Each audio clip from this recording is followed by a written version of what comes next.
Hello everyone, আমি মিঠু ভর। আমি একটা ইউটিউব চ্যানেল খুলেছি, মিঠুর হেসেল।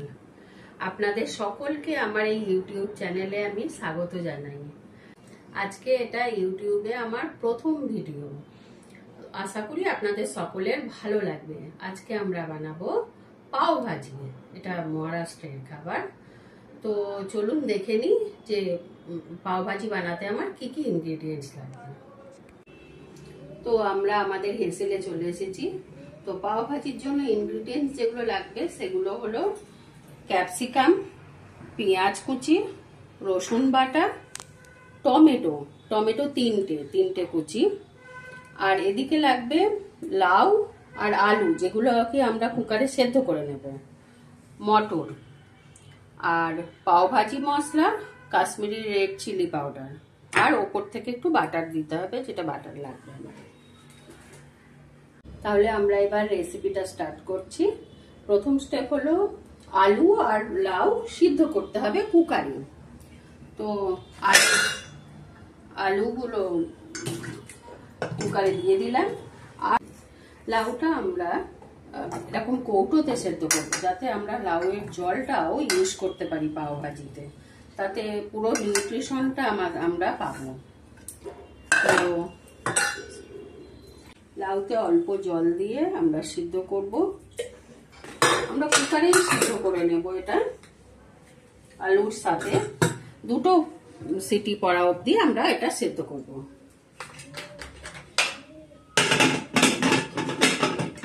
আলু আর লাউটা সিদ্ধ হচ্ছে, ততক্ষণ আমরা সবজিগুলো ভাজাটা আরম্ভ করব। তো এবার আমরা গ্যাসটা অন করে দিই।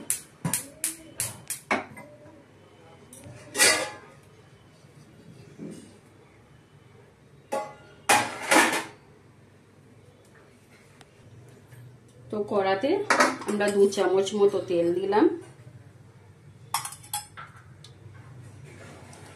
এবার এতে পেঁয়াজগুলো আমরা দিয়ে দেব।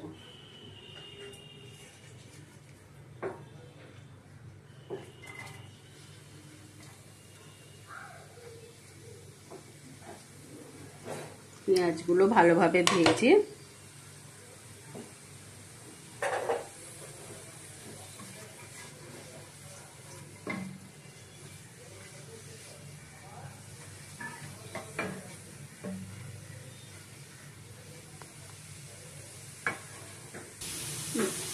মাঝে মাঝে আমরা পেঁয়াজটা নাড়িয়ে দেব। নাড়িয়ে দিয়ে একটু ভাজা ভাজা হলে তখন রসুনটা অ্যাড করব। পেঁয়াজটা এরকম একটু ভাজা ভাজা হলে এবার আমরা রসুন পেস্টটা অ্যাড করে দেব।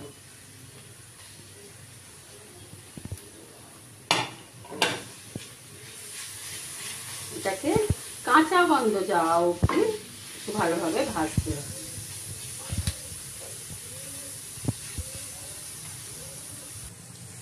রসুনটা ভাজা ভাজা এবার হয়ে গেছে। এবার আমরা ক্যাপসিকামটা দিয়ে দেব। ক্যাপসিকামটা দিয়েও নাড়তে হবে 3-4 মিনিট। ভালোভাবে নেড়ে এগুলো ক্যাপসিকামগুলো ভাজতে হবে।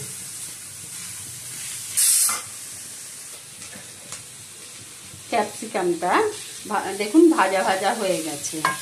এবার আমরা টমেটোগুলো দিয়ে দেব। টমেটোগুলো দিয়ে ভালোভাবে নেড়ে চেড়ে এগুলো মিক্স করে দিতে হবে ভালোভাবে। এবং সাথে সাথে এখন আমি মটরগুলো দিয়ে দেব।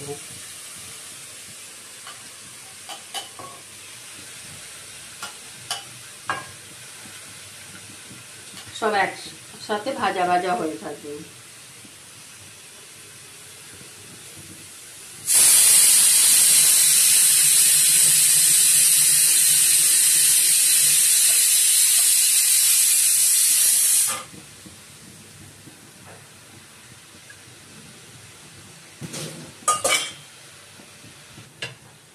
এগুলো এটা ভাজতে ভাজতে আমাদের আলু আর লাউতেও সিটি পড়ে গেছে। কিন্তু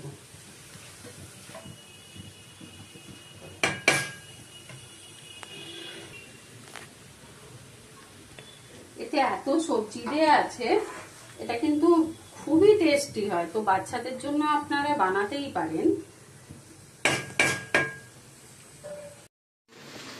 এই সবজিগুলো ভাজতে ভাজতে আমাদের আলু আর লাউ কিন্তু সিদ্ধ হয়ে গেছে। এবার এইগুলো, এই লাউ আর আলুটা অন্য একটা জায়গায় নিয়ে এগুলোকে চটকে নিতে হবে। লাউ এর কিন্তু আমরা জলটা যেহেতু ফেলবো না, সেই জন্য একটা কিছুতে লাউটা ছেঁকে নিতে হবে, ছেঁকে নিয়ে চটকাতে হবে।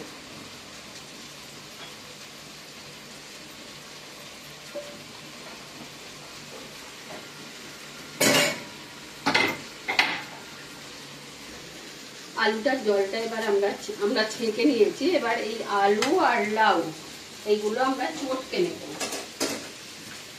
চটকে সবজিতে দেব, যাতে বাচ্চারা মানে বুঝতেই পারবে না যে কি দেওয়া হয়েছে অ্যাকচুয়ালি।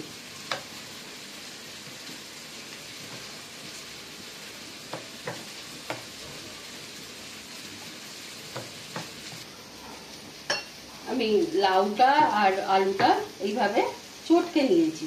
এবার এটাকেও কড়ার মধ্যে দিয়ে দেব, দিয়ে ভালোভাবে মিশিয়ে দেব। মিশিয়ে দিয়ে তারপর আমরা নুন দেব। আমরা কিন্তু এখনো নুন দিইনি এতে।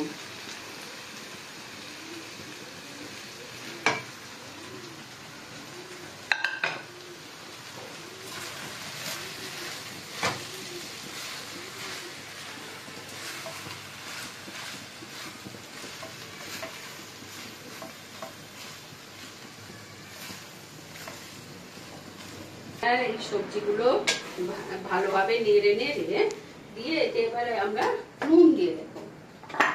নুন পরিমাণ মতো নুন দিয়ে ভাজতে ভাজতে এইতে এবার আমরা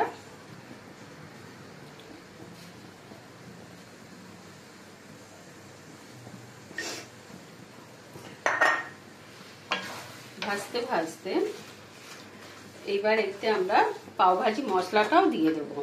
পাওভাজি মশলা অ্যাকচুয়ালি এতে এই 2 থেকে 3 চামচ দিলেই হয়।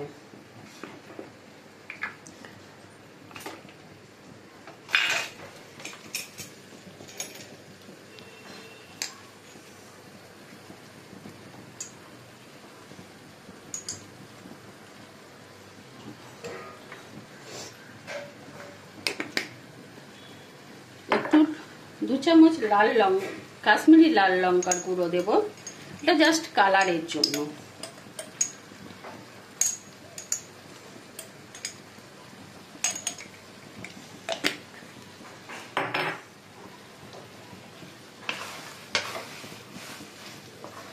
এবার খুব ভালোভাবে নেড়ে নেড়ে ভাজতে হবে।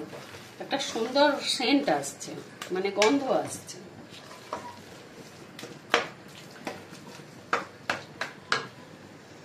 আমরা অল্প করে গরম জল, মানে জল গরম করব। জল গরম করে ওটা ওই পাও ভাজিতে দেব। তো জল গরম বসালাম, আর লাউয়ের জলটা তো আছেই, ওটা তো দেবই আমরা, কিন্তু একটু তার আগে ভালোভাবে ভেজে নেব। এইবার দেখুন ভাজতে ভাজতে কড়া থেকে এটা কিন্তু ছেড়ে আসছে। এই মুহূর্তে আমরা এতে জল অ্যাড করব। জল অ্যাড করে এর কনসিস্টেন্সিটা অ্যাডজাস্ট করব, পরিমাণ মতো জল অ্যাড করব। আর আমাদের লাউয়ের যে জলটা ছিল, সিদ্ধ করা জলটা, এটা তো পুরোটাই দিয়ে দেবো।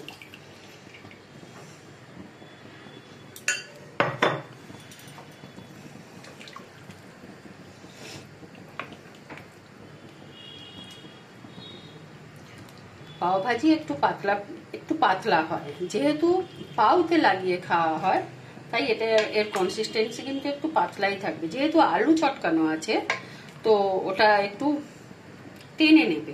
এবার দেখুন কনসিস্টেন্সিটা ঠিক এইরকমই হবে, মানে এসে গেছে আমাদের। এইবার আমরা গার্নিশ করব ধনে পাতা দিয়ে। ধনে পাতা কুচিয়ে রেখেছি, ধনে পাতা দিয়ে গার্নিশ করব। আর অল্প বাটার দিয়ে এটা আমি কড়াটা চাপা দিয়ে রাখবো 2 মিনিট।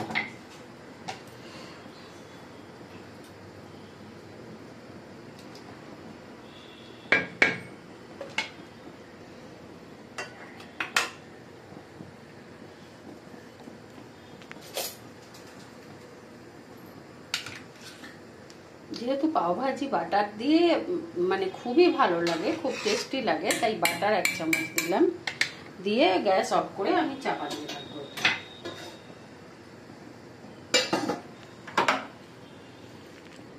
তাহলে ভাজি আমাদের রেডি হয়ে গেল। এবার সার্ভ করার সময় এটা প্লেটে বাটিতে নিয়ে তার উপরে ধনেপাতা দিয়ে আর লেবু, পাতি লেবু দিলে খুব টেস্টি হয় এটা। আর এদিকে পাউটা বাটার দিয়ে সেঁকে নিতে হবে, বাটার দিয়ে সেঁকে নিয়ে খেলে এটা কিন্তু খুবই টেস্টি লাগে। তাহলে আজকের রেসিপিটা কেমন লাগলো আপনাদের, তো আমাকে অবশ্যই জানাবেন। ধন্যবাদ।